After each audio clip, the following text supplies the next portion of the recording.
दोस्तों नमस्कार। संसदीय राजनीति जब इतिहास को दोहराने लगे तो फिर मान लीजिए कि देश की राजनीतिक व्यवस्था पटरी पर नहीं है। 46 बरस पहले इस देश में एक गठबंधन बना था।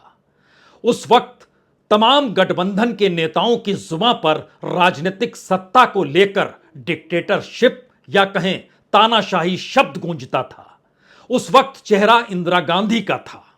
जनता उस वक्त गठबंधन के तमाम राजनीतिक दलों के साथ खड़ी हुई और इस देश में सियासी परिवर्तन हो गया, सत्ता पलट गई। और 46 बरस के बाद एक बार फिर से गठबंधन बना है। गठबंधन के नेताओं की जुबां पर तानाशाह शब्द है, डिक्टेटर शब्द है, लेकिन इस वक्त इंदिरा गांधी नहीं बल्कि नरेंद्र मोदी हैं।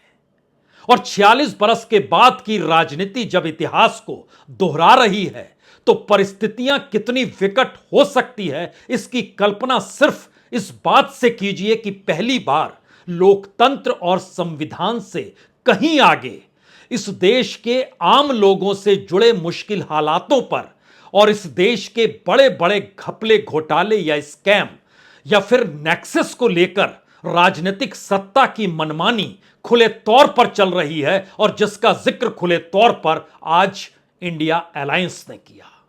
और पहला मौका यह जरूर है कि इंडिया अलायंस से जुड़े हर राजनीतिक दल को इस बात का एहसास हो चला है कि अपनी ताकत उसके अपने राज्य में कितनी भी महत्वपूर्ण क्यों ना हो और वो अपनी जगह पर कितना भी ताकतवर क्यों ना हो, लेकिन 2024 के चुनाव परिणाम अगर उसके खिलाफ गए तो फिर आने वाले वक्त में उसकी राजनीति अपने राज्य में भी सिमटेगी नहीं बल्कि बचेगी ही नहीं।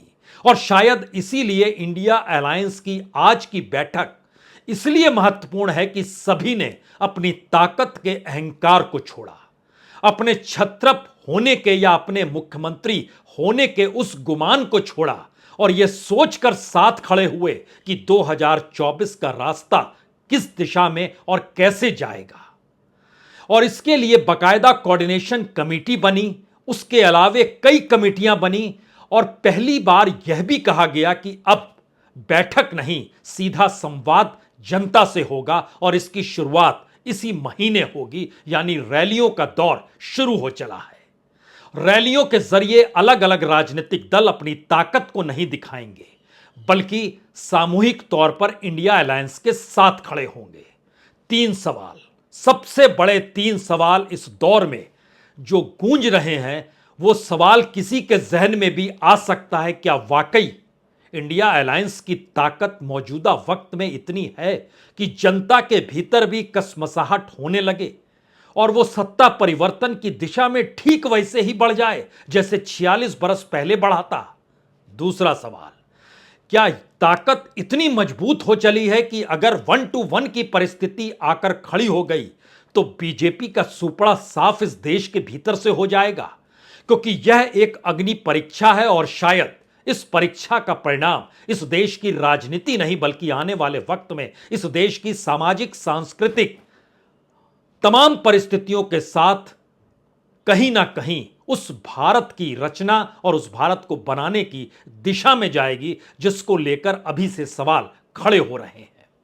तीसरा सवाल, तमाम राजनीतिक दलों को अगर इसका एहसास हो चला है कि एक साथ एकजुट हो जाएं तो फिर बीजेपी परास्त हो जाएगी और उसके बाद का सवाल है कि जिस अवस्था में इस देश को लाकर खड़ा किया गया है, क्या उसके बाद की परिस्थिति शानदार हो जाएगी या आपस में अपने अपने राज्यों को संभालने की राजनीति एक बार फिर इस देश की राजनीति को नए सिरे से उसी चुनावी दरवाजे पर लाकर खड़ा तो नहीं कर देगी।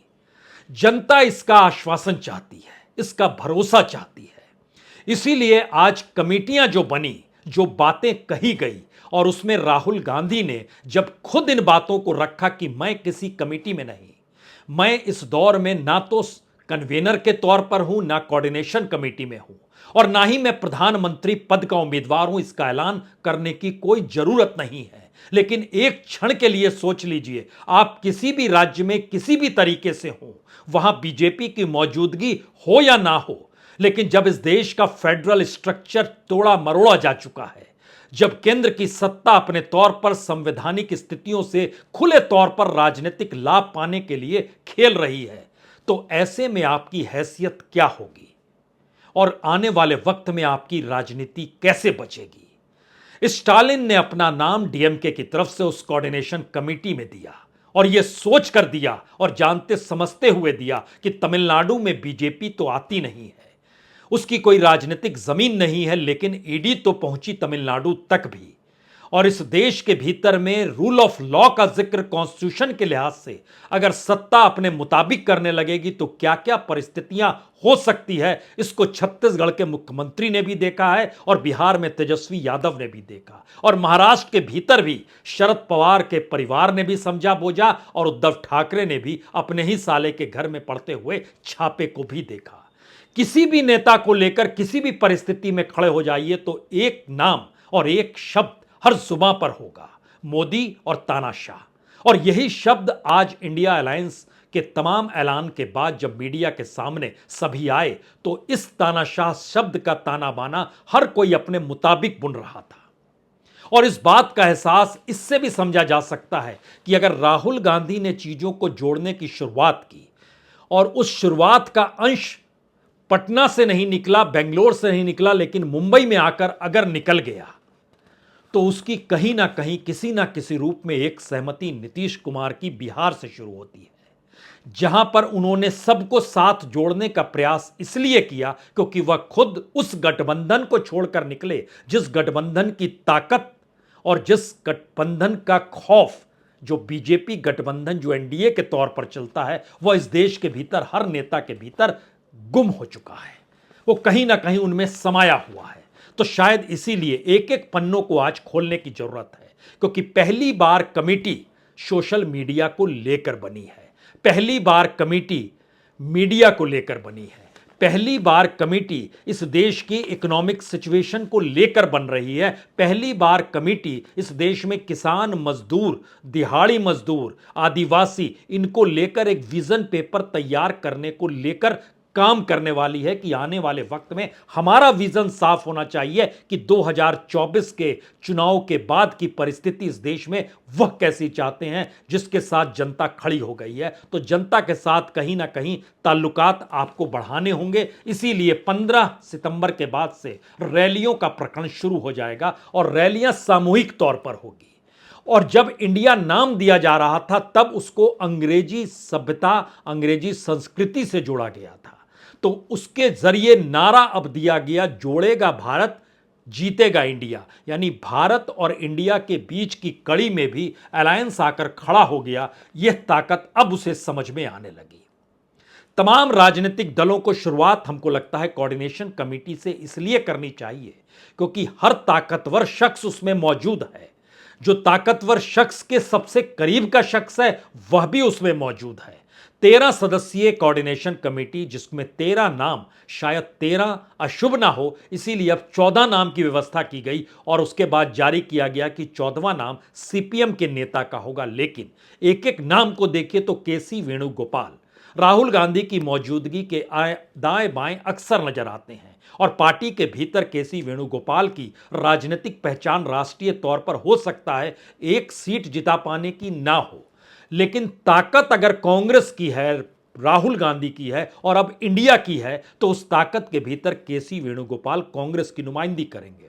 अभिषेक बनर्जी ममता बनर्जी के भतीजे, ये कुछ सांसद हैं, इनकी मौजूदगी उस ताकत का एहसास टीएमसी के जरिए कराएगी जहां इंडिया अलायंस के भीतर टीएमसी कहीं अटक भटक नहीं रही है, ऐसा मैसेज ना जाए। तेजस्वी यादव आरजेडी की तरफ से नुमाइंदगी करेंगे, ललन सिंह जनता दल यूनाइटेड की तरफ से, ललन सिंह सांसद भी हैं, वह नुमाइंदगी करेंगे। राघव चड्ढा आम आदमी पार्टी की तरफ से नुमाइंदगी करेंगे। इस दौर में केजरीवाल के सबसे करीब है, ये एक अलग मसला है। यहां पर मौजूदगी संजय सिंह की भी थी और पार्लियामेंट के भीतर बाहर जिस तरीके से उन्होंने इस दौर में अपनी राजनीति को गुथाया और आम आदमी पार्टी को पहचान संसदीय राजनीति के जरिए दिलाई है, उसमें यह एक आश्चर्य करने वाला नाम जरूर था कि संजय सिंह नहीं थे, राघव चड्ढा थे। लेकिन बहरहाल करीब हैं ताकतवर नेता के, तो मान लिया जाए कि उसी दिशा में चीजें चलेंगी।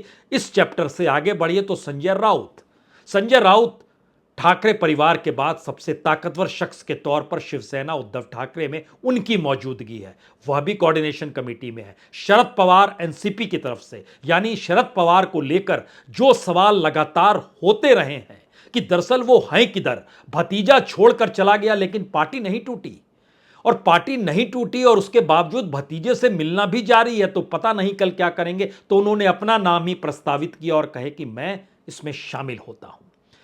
स्टालिन डीएमके की तरफ से उन्हें भी इस बात का एहसास है कि स्टालिन के होने का मतलब है कि राज्य के मुख्यमंत्री भर नहीं, क्योंकि दो मुख्यमंत्री भी, एक स्टालिन, एक हेमंत सोरेन और एक नीतीश कुमार, तीन मुख्यमंत्री हो गए, डिप्टी भी आ गए, तेजस्वी यादव भी आ गए। सवाल यह था कि स्टालिन इसलिए शामिल हुए कि इस दौर में पहली बार उस राज्य की राजनीति ने दिल्ली के उस ताप को महसूस किया जो ईडी के जरिए समूचे देश की राजनीति को अंदरूनी तौर पर हिलाए हुए और मामला सुप्रीम कोर्ट तक भी पहुंचा है।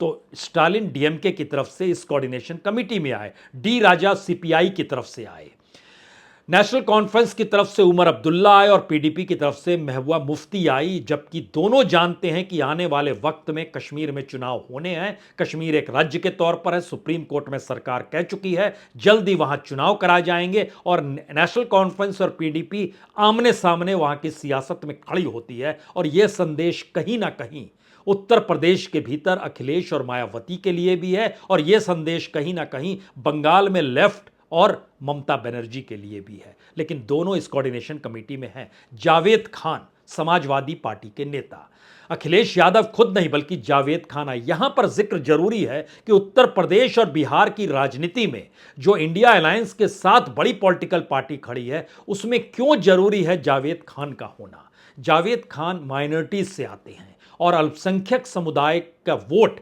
अगर अखिलेश यादव की पार्टी से ना जुड़े तो अखिलेश पूरे राज्य में उनकी कोई हैसियत नहीं बचेगी। यही स्थिति आरजेडी की बिहार में है, और इसीलिए लालू यादव जब आज भाषण देने आए तो उन्होंने 2 बार जिक्र किया कि अल्पसंख्यक संकट में है, अल्पसंख्यक मुश्किल में है।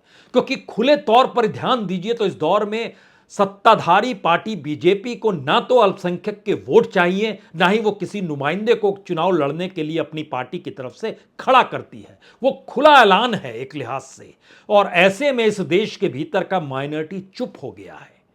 और उसको एक चीज और समझ में आ गई है पहली बार कि दरअसल राजनीतिक तौर पर अगर उसने केंद्र की राजनीति को साधना नहीं सीखा और छत्रपों के आश्रय बढ़ती चली गई तो उसकी हथेली हमेशा खाली रहेगी और उसके सामने मुश्किल हालात हमेशा ही आते रहेंगे। शायद यही डर अलायंस के भीतर शुरुआती दौर में जो चर्चा होती थी वो समाजवादी पार्टी को लेकर भी हो रही थी, आरजेडी को लेकर भी हो रही थी और ममता बनर्जी को लेकर भी हो रही थी कि मुस्लिम वोट बैंक अगर इन 3 राज्यों से खिसक कर कांग्रेस के पास चला गया, यानी उस पॉलिटिकल पार्टी के पास चला गया जो कि विकल्प दे पाने की स्थिति में सेंटर लेवल पे है, स्टेट लेवल का नहीं सवाल है, सेंटर लेवल का है। और अभी तक जो बात होती थी कि स्टेट में हमारी सरकार है, हमने चुना है, तो इसका एहसास भी पहली बार माइनॉरिटीज को हो गया कि आप किसी छत्रप की सरकार बनाते हैं, छत्रप के साथ खड़े होते हैं, लेकिन जब राष्ट्रीय तौर पर कोई पॉलिसी, चाहे वो एनआरसी का आप जिक्र कर लीजिए,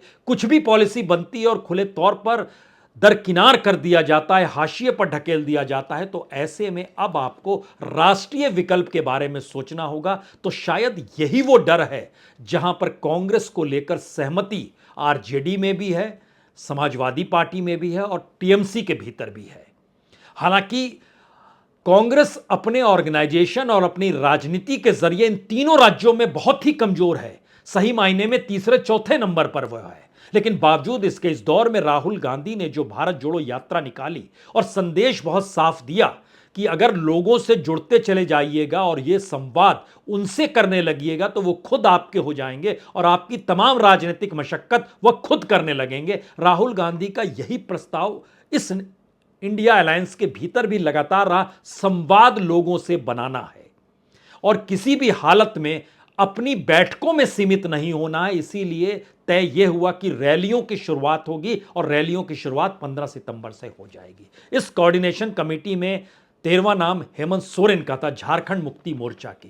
यह भी समझना होगा जब आज कोऑर्डिनेशन कमेटी में उन्होंने अपना नाम दिया उसी वक्त उनको तीसरा नोटिस आया ईडी का कि आपको खादान घोटाले में पेश होना है, जो पिछले 2 नोटिस के बाद वो पेश नहीं हुए हैं। तो राजनीतिक तौर पर सत्ता की ताकत संस्थानों के जरिए इस देश के भीतर जिस तरीके से रेंग रही है, उसमें अगर सभी एकजुट नहीं हुए तो फिर अपनी अपनी ताकत भी दिखा पाने की हैसियत उनमें नहीं बचेगी। यह सीधा संदेश आज इस नेशनल अलायंस की बैठक में खुलकर आ गया। तो क्या कमेटियों से काम चल जाएगा? कोऑर्डिनेशन कमेटी से काम चल जाएगा? विजन पेपर से काम चल जाएगा? जी नहीं। इस इंडिया अलायंस के आज का सबसे बड़ा मंत्र जो निकला वह संवाद बनाते हुए लोगों के बीच जाना और राजनीतिक तौर पर इसका एहसास कराना कि वही भारत है, वही इंडिया है, और उन्हीं को राजनीतिक तौर पर चीजों को समझना, पलटना और परखना है और 2024 के लिए तैयार हो जाना है। सियासत की ऐसी लकीर 46 बरस पहले जनता पार्टी के वक्त खींची जरूर गई थी, लेकिन उस दौर में जनता खुद तैयार हो गई थी और जनता के दबाव में तमाम राजनीतिक दल आकर एक साथ हो गए। और 46 साल के बाद अगर मौजूदा वक्त में देखिएगा तो जिन राजनीतिक दलों की एकजुटता सोच नहीं सकते थे, वो एकजुट इसलिए हुए क्योंकि जनता का दबाव था, वोटर्स का दबाव है। समुदायों में वोटर को बांट दीजिए तो ओबीसी का दबाव है, दलितों का दबाव है, अल्पसंख्यकों का दबाव है, आदिवासियों का दबाव है। उनके भीतर से यह सवाल है कि अगर नेशनल लेवल पे अल्टरनेटिव ला पाने की स्थिति में नहीं है तो स्टेट लेवल पे कोई काम नहीं हो पाएगा। इसको खाली समझ लीजिए, और शायद ये समझ में अब सबको आने लगा है, इसीलिए वो अहंकार गायब हुआ है। जिस अहंकार को लेकर इससे पहले कोई भी किसी रूप में कुछ भी कह देता था, ममता निकलती थी मुंबई जाके और कह देती थी अब जरूरत नहीं है, यूपीए खत्म, कांग्रेस खत्म, शरद पवार हाँ में हाँ मिला देते थे। धीरे धीरे सबको समझ में आया है, और राहुल गांधी ने अपने तौर पर जब इन बातों का जिक्र किया कि हमें प्रधानमंत्री पद नहीं चाहिए, सवाल है कि हमारे सामने जो इशू इस दौर में है उसको आप समझेंगे, और शायद इसीलिए पहली बार किसी अलायंस की बैठक के बाद उन इश्यूज का जिक्र हो रहा था जिन इश्यूज पर खामोशी बरतते हुए अक्सर कहा जाता था आज हमारी बैठक में ये हुआ, ये हुआ, ये हुआ, और फिर प्रेस कॉन्फ्रेंस खत्म हो जाती थी। जी नहीं, पहली बार इस बात का जिक्र हुआ, और एक एक करके जो सब ने कहना शुरू किया, अगर उसमें ध्यान देंगे तो लालू यादव अगर माइनॉरिटीज का सवाल उठा रहे थे और उनको अपने वोट बैंक के साथ यह भी समझ थी कि दरअसल वो वोट बैंक शिफ्ट कांग्रेस की तरफ हो रहा है, तो उन्होंने राहुल गांधी का नाम भी लिया। और उसके ठीक समानांतर नीतीश कुमार आए तो वो जानते थे कि दरअसल नब्ज कहां पर है। उन्होंने मीडिया की स्वतंत्रता को लेकर सीधा सवाल किया कि हम सत्ता में रहेंगे तो आप जो मन चाहे सो कर सकते हैं। बड़ी ताकत देता है इस दौर में, ऐसी परिस्थितियों में जब कोई नेता इस तरीके से बोल रहा हो। हालांकि छिटपुट परिस्थितियां बिहार के भीतर भी मीडिया और नीतीश के संबंधों को लेकर सवाल जरूर उठाती है। यह सवाल बंगाल के भीतर भी उठता है, ममता बनर्जी भी कैसे पेश आती है। यह सवाल राजस्थान में गहलोत की सरकार हो या छत्तीसगढ़ में बघेल की सरकार हो, मीडिया को लेकर उनके जो तौर तरीके हैं इसको लेकर भी सवाल उठते हैं। लेकिन सवाल है धीरे धीरे समझेंगे सब, समझ रहे हैं सब, अन्यथा ये चीजें धराशायी हो जाएगी, इसको भी कोई रोक नहीं सकता है। नीतीश कुमार ने कहा इतिहास बदलने के तौर तरीके ये सीखना और सिखाना चाहते हैं, लेकिन हर तबके का उत्थान होना चाहिए, उसमें ये सेलेक्टिव हो गए हैं। चुनाव को वक्त से पहले कराने का पासा भी ये फेंक रहे हैं, और शायद ये बड़ा महत्वपूर्ण है कि जब पार्लियामेंट 18 तारीख से बुलाई गई है उसके बाद से देश के भीतर जो संवाद चल पड़ा है वो बता रहा है कि सचेत हो जाइए, एक साथ एकजुट हो जाइए। मल्लिकार्जुन खड़गे ने कई आगे की छलांग लगाई और साफ तौर पर कहा सवाल महंगाई, मणिपुर, संस्थानों का खत्म होना, चीन, करप्शन, इनसे आगे का है। यह एक तानाशाही प्रवृत्ति के तौर पर चीजों को डेवलप कर रहे हैं। और ऐसे वक्त में उद्धव ठाकरे ने भी शायद उस नब्ज को पकड़ा जिस नब्ज में परिवार छुपा हुआ है। यह देश ही परिवार है, देश प्रेमियों की एकता का जिक्र कर रहे थे। और मेरे परिवारजनों शब्द इस दौर में ध्यान दीजिए, प्रधानमंत्री मोदी ने भी बोलना शुरू कर दिया है। तो परिवार शब्द एक ताकतवर तौर पर इस दौर में उभर सकता है, उभर रहा है। इंडिया अलायंस ने यह भी पाठ पढ़ाना चाहा अपने जरिए, अपने तरीकों के जरिए। लेकिन यहां पर पता नहीं क्यों बाल ठाकरे याद आते हैं। बाला साहब ठाकरे कहते थे कि दुश्मन बना लो, सेना खुद तैयार हो जाएगी। और ध्यान दीजिए, इंडिया अलायंस ने दुश्मन बना लिया। नाम भी दे दिया और सेना तैयार हो रही है। धीरे धीरे सही, लेकिन वह तैयार हो रही है।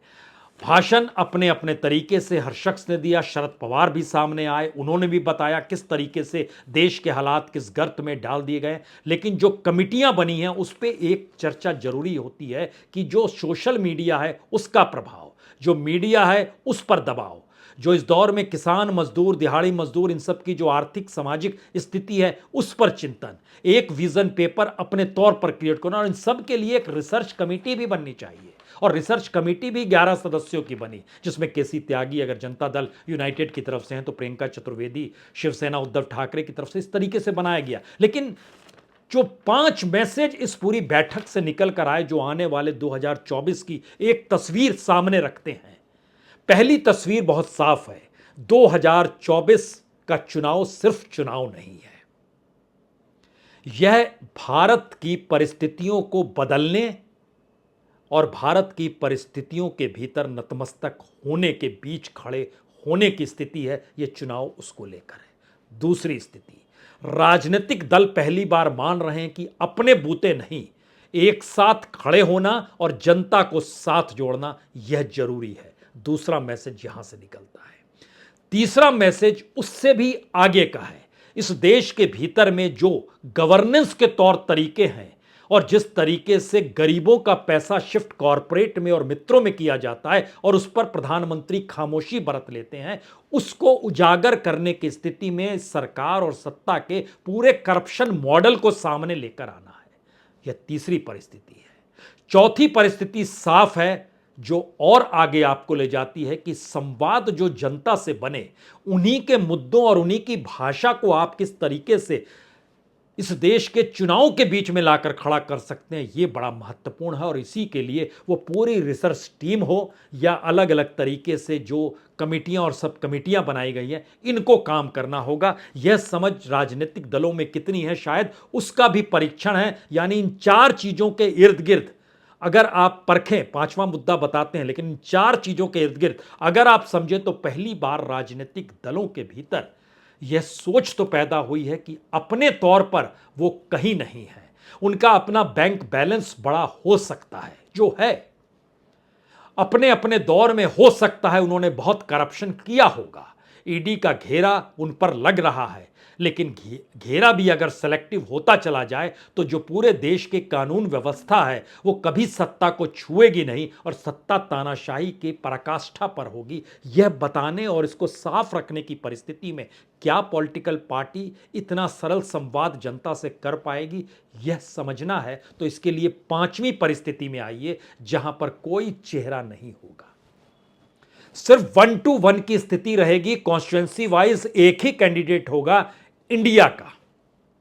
और यह सवाल अभी बड़ा हो चला है कि इंडिया अलायंस के नाम पर जो तमाम पॉलिटिकल पार्टीज के जो लोगो होंगे, यानी हर पार्टी का जो अपना चिन्ह होता है, उन तमाम लोगों को मिलाकर इंडिया अलायंस का एक लोगो तैयार किया जाए, जो आज जारी नहीं किया गया। कुछ लेफ्ट की आपत्ति थी, लेकिन जो जानकारी है उसमें इस तरीके से तैयार किया जाए जो पूरी तरीके से चुनाव की दिशा में जाता हुआ लोगो हो और जनता को और वोटर को इस बात का एहसास हो कि हम इस दिशा में इस पार्टी के साथ हैं, यानी इंडिया के साथ हैं।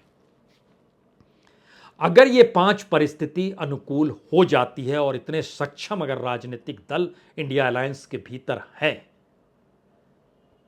तो जिस बात का जिक्र राहुल गांधी ने किया कि 2019 के चुनाव के बाद परिणामों के मद्देनजर अगर इंडिया अलायंस की मौजूदा टीम को देखें तो 60% नुमाइंदगी तो इधर ही है, उस तरफ तो 40% है। वह भी तब जब सभी बिखरे हुए थे, जिसका जिक्र हर ने किया कि अब बिखरना नहीं है।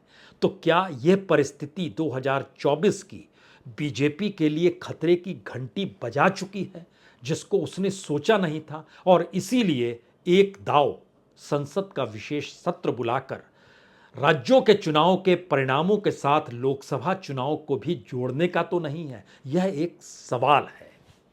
इस सवाल के साए तले चर्चा कल की जाएगी, लेकिन आज का पैगाम एक ही है कि पहली बार संसदीय राजनीति अपने इतिहास को पलट रही है, या उस इतिहास को दोबारा से लेकर सामने खड़ी है, जहां जनता को ही तय करना है वो अब कहां खड़ी है।